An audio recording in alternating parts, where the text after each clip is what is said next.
আল্লাহর সঙ্গে সরাসরি কথা বলতে গিয়ে একবার তিনি আবেদন করলেন, আল্লাহ আমাকে আপনি একটি জিকির, একটি দোয়া শিখিয়ে দিন, যে জিকির, যে দোয়া আমি সব সময় পাঠ করব, সব সময় আমল করব।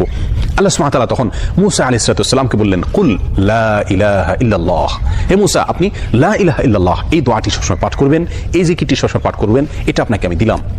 মূসা আলাইহিস সালাম কিছুটা আশ্চর্যান্বিত হয়ে আল্লাহ সুবহানাহু ওয়া তাআলাকে বলেন, আল্লাহ লা ইলাহা ইল্লাল্লাহ এটা তো এমন একটি বাক্য, এমন একটি জিকির, এমন একটি দোয়া যেটা সকলেই বলে, সব মানুষই বলে। আমি তো আপনার কাছে স্পেশাল কোনো দোয়া চেয়েছিলাম, বিশেষ কোনো দোয়া চেয়েছিলাম।